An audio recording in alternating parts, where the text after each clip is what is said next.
दिल्ली के Shaheed Rajpal DAV public school, Dayanand Vihar और इंद्रप्रस्थ विज्ञान भारती के सौजन्य से विद्यार्थी विज्ञान मंथन का आयोजन किया गया। इस कार्यक्रम में जलवायु परिवर्तन और सौर ऊर्जा पर देश विदेश में अपनी रिसर्च कर रहे भारतीय प्रौद्योगिकी संस्थान मुंबई के प्रोफेसर चेतन सिंह सोलंकी मुख्य प्रवक्ता रूप में शामिल हुए। उनके द्वारा सौर ऊर्जा क्षेत्र में किए गए कार्यों के कारण उन्हें the solar man of India के नाम से जाना जाता है। उन्होंने भारत को स्थायी सौर ऊर्जा में एक वैश्विक नेतृत्वकर्ता के रूप में स्थापित करने का लक्ष्य रखा है। सौर ऊर्जा की प्रभावशीलता को प्रदर्शित करते हुए भारतीय नागरिकों को स्थायी रूप से जीवन यापन करने के लिए प्रेरित किया और इसी उद्देश्य से प्रोफेसर सोलंकी ने ऊर्जा स्वराज यात्रा प्रारंभ की। सोलंकी जी ने छात्रों और भारतीय नागरिकों में सौर ऊर्जा के प्रति जन चेतना के लिए अपनी स्वेच्छा से सौर बस के माध्यम से 10 वर्षों में भारत के सभी राज्यों में भ्रमण करने का संकल्प लिया। कार्यक्रम के संबंध में विद्यालय की प्रधानाचार्य श्रीमती विनीता कपूर ने अपने विचार प्रस्तुत करते हुए कहा कि निश्चित रूप से यह सत्र अत्यंत गंभीर और जलवायु परिवर्तनों से हो रहे विनाशकारी परिणामों से अवगत करने एवं सौर ऊर्जा के उपयोग व संरक्षण में छात्रों को प्रेरित करेगा। सर, आज जो विद्यार्थी विज्ञान परिषद का मंथन हुआ है यहाँ पे, उसके बारे में क्या कहना चाहेंगे? मैं चेतन सिंह सोलंकी हूँ, IIT बॉम्बे में प्रोफेसर। और ये जो मंथन हुआ कि साइंस का जो नॉलेज है, जितना बेस है, ख़ास करके जो मैंने एनर्जी के बारे में बात की,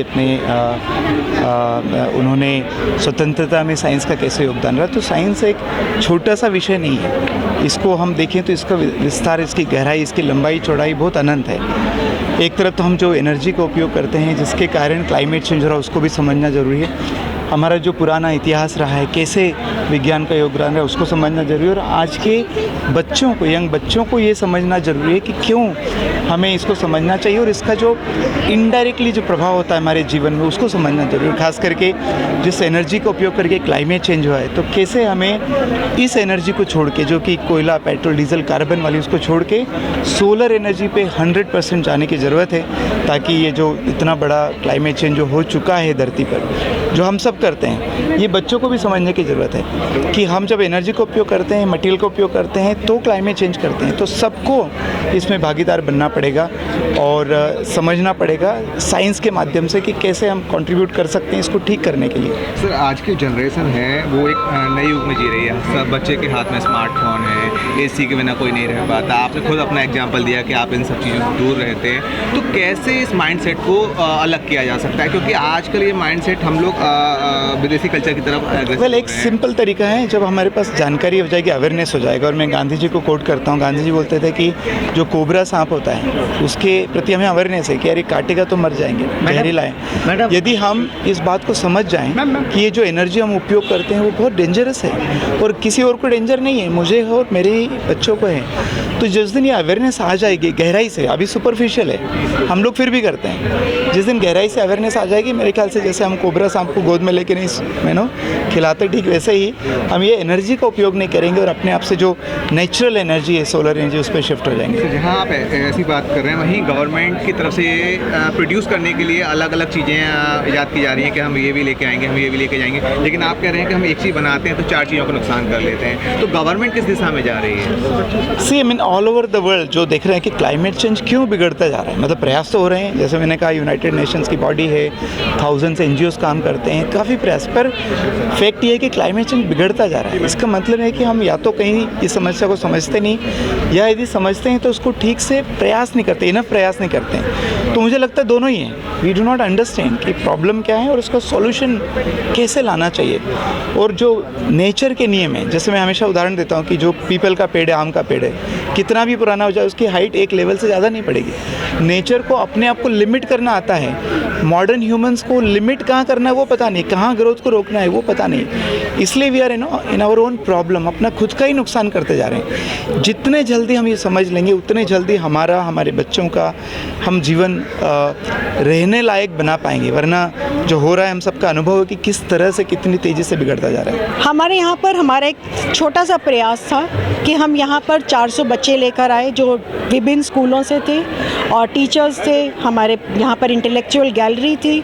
हमारा ये प्रयास था कि सबके अंदर एक लॉ जागे कि हमें जिम्मेदारी लेनी है। ये केवल सरकार का काम नहीं है, ये केवल कुछ NGOs का काम नहीं है, परंतु हम सबका काम है।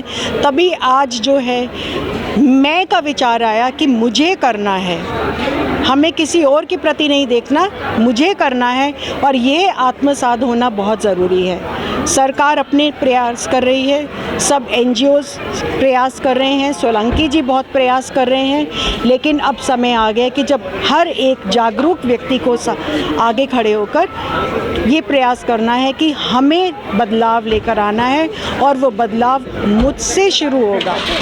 उस बदलाव के लिए मैं कार्य करूँगा।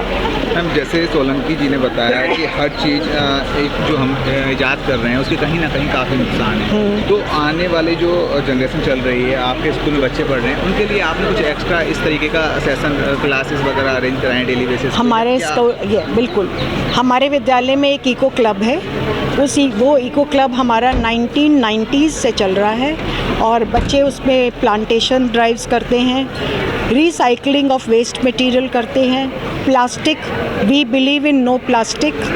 एंड जो हमारे विद्यार्थी हैं वो हर तरफ से कोशिश करते हैं कि हमारे कैंपस में ज़ीरो गार्बेज हो, जिससे कि हम इस तरह के जो वेस्ट प्रोडक्ट्स हैं वो हम जनरेट ही ना करें।